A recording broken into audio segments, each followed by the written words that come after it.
Ma question concerne la féminisation des noms de rue à Saint-Cloud.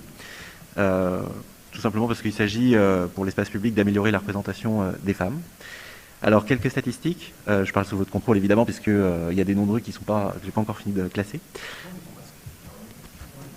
Pour les hommes, j'ai relevé environ autour de 35% des noms de rue qui étaient associés à des noms d'hommes, environ 5% à des noms de femmes, et puis le reste est non genré.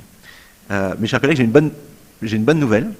C'est que la dénomination d'une voie publique relève de la compétence des communes, pour les voies publiques qui la concernent, évidemment.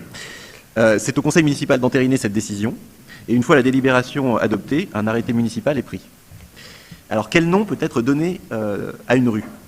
Déjà, je tiens à souligner que le maire, comme le juge administratif, ont un droit de regard sur le nom qui est choisi.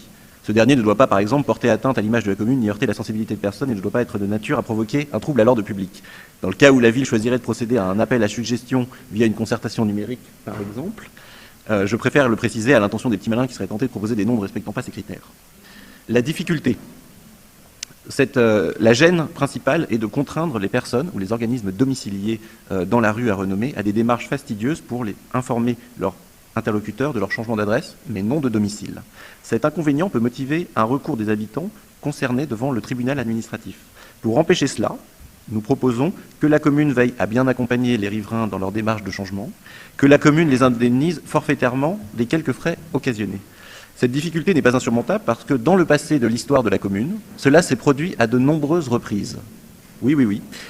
Et donc, je tiens aussi à préciser, mais c'est évident, que toutes les rues ne comportent pas le même nombre d'adresses et donc pas forcément la même difficulté pour ces démarches administratives.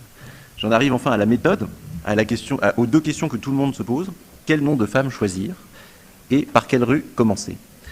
Alors, je me permets de préciser que c'est tout à la fois une question d'égalité entre les femmes et les hommes, mais aussi une formidable opportunité pour nous tous de plonger dans les 15 siècles d'histoire de notre commune et de découvrir ou de redécouvrir des talents qui ont participé à la vie de la commune. Cela nécessite un travail d'enquête, comme consulter les archives, voir aussi parmi les personnes ayant souhaité être mises en terre à Saint-Cloud, ou par exemple associer le musée de Saint-Cloud. Donc ce serait aussi l'occasion par exemple de sensibiliser les jeunes, et notamment par exemple le conseil des jeunes en les associant à cette démarche, ce travail d'enquête qui peut être passionnant. Donc voilà, moi je tiens simplement à vous préciser que oui, je suis sûr que les pierriers, je suis sûr que les vignes et je suis sûr que les pâtures ont fait des choses formidables dans leur vie, mais peut-être qu'avec un peu de bonne volonté, on pourrait aussi faire progresser la ville dans ce domaine. Est-ce que vous seriez d'accord pour aller dans ce sens ? Eh bien, la réponse est non. Voilà. Enfin, je ne sais pas si vous avez bien conscience des enjeux d'une collectivité aujourd'hui. D'ailleurs, j'écoutais ce que vous disiez, et je ne parle même pas du volet contentieux et d'indemnisation. Vous nous faisiez la leçon tout à l'heure sur la bonne utilisation des deniers publics.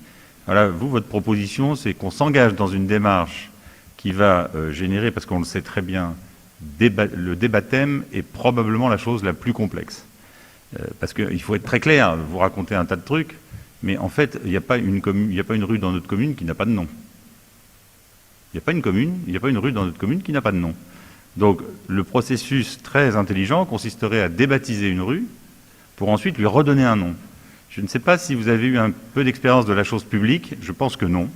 Tout ça, c'est très gentil, dans les discussions de salon, c'est formidable, mais dans le quotidien de la vie des gens, je pense que vous êtes à 1000 lieues des préoccupations.